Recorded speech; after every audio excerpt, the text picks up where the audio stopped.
waxa la bilaabay oo magaalo ay noqotay 1940 qaadii ugu horeysay waxa ka shiday odaygii Muuse Allaale waxay ahayd intaa way soo socoto marna may dabkaas ma baqtin waxay leedahay magaaladan goda magacan goda haddaan sheego waxa laba taariikhood baa labadaba la sheegay mid waxa la yiri gobol lagu xidhi jiray geed hargaha la keeni jiray dibad haragii baan gaaraya abu magaca ku baxay mid kala jiro oo isaguna wuxuu leeyahay labada waa laba buuro godankaas ku baxay Allahu aalim mid ay tahay labadaaba waa la dhigay annagu inta kilomitir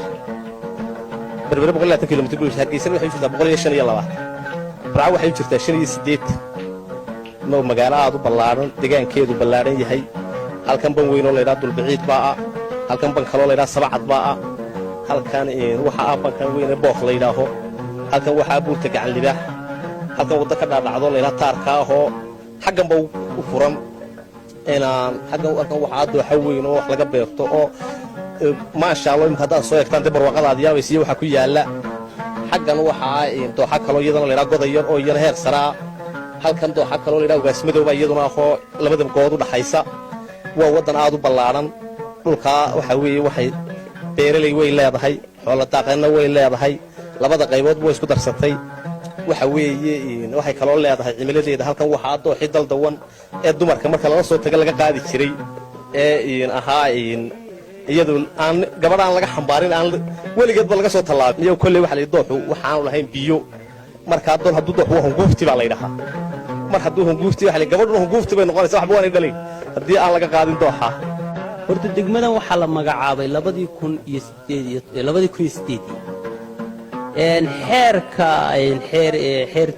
23 ee gobolada iyo degmooyinkana waxa baarlamaanku baasmareeyeen 2002 waxa uu dhaqan galay oo madaxweynuhu saxeexayna 2007 inta odayga Haydman waxa ugu horeeyay oo laga dhigay oo loo magacaabay cilmi diiriye waxa ku xigay markuu cilmi diiriye dhintay waxa loo magacaabay Maxamed Cartan waxa ka qabtay Muuse Allaale waxa ka qabtay ina Maxamed Cartan oo Ali Maxamedna waxa ka qabtay anigoo Daahir Usmaan degmadu guud ahaan horta waxay ka kooban tahay ama hoos yimaada 12 tuulo hoos yimaada degmada waxa kaliya caqabada ugu badan waxa weeye horta biyo la'aan degmadu ma laha ceelal biyood ma laha riigagna ma laha waxa ay ku tiirsan tahay waxa weeye berkado iyo baliyo berkadaha iyo baliyadu iyo populationka kordhayana way kala badan yihiin xoolihii baa kordhaya dadkii baa kordhaya sanad kasta biyo la'aantu way sii durkaysaa marka waxa hayn kara waxa weeyaan ceelal ama riigag loo sameeyo ayaa hayn kara waxa ceel noogu dhow Cadaadli oo noo jirta 35 kilomitir iyo halo oo iyaduna 25 kilo sida kale degmadu waxay isku jirtaa saddex nooc marka hore waa beeraley marka labaadna waa xoolo dhaqato marka saddexaadna waxa weeyaan dalxiiskii oo buurti gacan libaax ba halkan naga toosan saddexda qaybood bay isku jirtaa dagaaladii haddaan kaaga warramo magaaladan lagama qaxin horta wax yar baa laga qaxay magaalada dadku markii magaaladan dagaalku dhacay buurtan bay galeen markaa soo jeedin bay ka soo jeesteen dayadna maalin quraan intaan tawarkeeda haya wadada faqashtu ka baydhay halkan taagayna waa askar ay soo jeedo markay marayso ayaa gaarigii horeysay miira la kacday 80 ba halka ku dhintay dib dambe sicidi uma hungurin taagayeen xagaa inaga xiga waxa dabeedna dhacday cidina kama guurin halkaas mid dad xaggan u biigo taagayaba magaalada soo jeedo waa askar la yiraahdo faqashtu markaa way hungurayn weeday maalinta kadib inay hungurayso waa laga quusto maalin kale jirtay xagga isku dar ka soo xagga sheekh ka soo baxday oo isku dar yimaadeen maalintaana buurtaas loo galo 110 ba ku dhintay dib dambaysa iyadana uma soo hungurayn inta halka marka laga bilaabo ilaa sheekh ilaa wadada jaratay inta ka soo gasay maganbari bay haydaan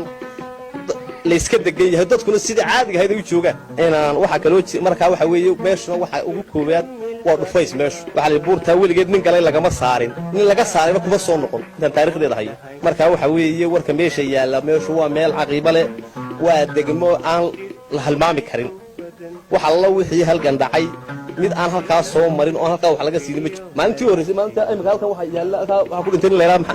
in Cumar Boobe ciidan dhan oo isnabu wad dabadeedna waxay shirkadaasi ku laayeen kuwii horreeyay halkan u bayno dhaqano buurtanay kale cidi kama daba tig inaan buurta dhinaceeda hoose sheekh ilaa halkan way isku joogtaa waa meeshii ninkii loo jaad lagu dilay soo taagnayd ilaa ingiriiskii haddaan ka warramo waxay caan ku tahay horta caan waxa la yidhaha waxay caan ku tahay xoolaha nool iyo beeraha ayay caan ku tahay waa magaalo weyn adeeggeeda bulshadu adigu waa fiican yahay waxna waa ka dhiman yihiin sida wadda laamiyada iyo waddadeedu laamiba kama dhacdo waa waddo laami ilaa ingiriiskii ayay ahayd waa waddadii ilaa xamar ilaa iyo xidhiidhinaysay waqooyi iyo koonfurba xidhiidhinaysay waddadeeda kale waa ta laydinka warramo magaalada iskudar laydhaahee snmkii la degganaa iyo ilaa iyo dee dirirdhaba addiis bay xidhiidhinaysay taasina taa waa laga warramay biyaheeda haddaan ka warranno biyaha alxamdulilah biyuhu way ku yaryihin waxay ugu yaryihiin dee riigna lagama taagin qasabadna looma soo xidhiidhin waabay ku dhow yihiin meelaha biyaha leh ee ay biyuhu socdaanoo meel halkanoo surfadhi laydhaah oo kale qasabad ilaahay oo dee foorhiisha ma tirihiishabaaba ka socota markaa waxa uunbay leedahay eeg ciddii dadaal u geli lahaydee biyaha u soo jiidi lahayd markaa intaas way ka dhimantay baraagaha oo kale baraagunbaa laga baabiye xareeda laakiinse taariikh aad maanta nagu soo booqatay aad iyo aad baan kaaga mahad celinayaa kolley odayaal badan baa ka warramay oo degmadan faceeda iyo taariikhdeeda iyo marxaladihii ay soo martay aad baa looga warramay runtiina waa magaalo fac weyn marka hore saa wada daahir sheegay kole 1936 iyo wakhtiyadaas baa la aasaasay waxay ahayd deegaan istaraatiijiya oo weligii oo isugu jira beelaley dhuldaaqeen sida adinkaba ku arkayso buurta caanka ahee iyadana gacan libaax degma ahaana marxaladeeda haddaan ka warramo horta degmada waxaa degmo laga dhigay 2008 waa degmooyinkii madaxweyne daahir riyaale kaahin xilligii uu hoggaanka dalka hayey uu degmooyinkuu magacaabay runtii muddada aan badnayn bay degmo ahayd waxaana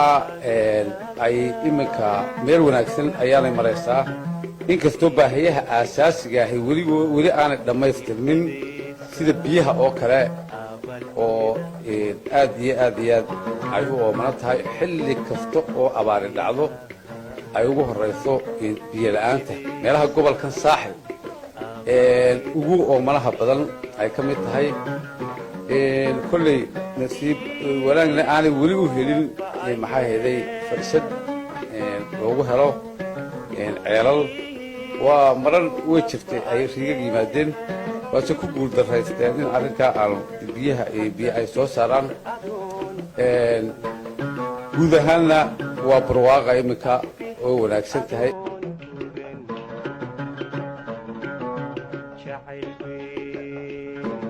لنا باقي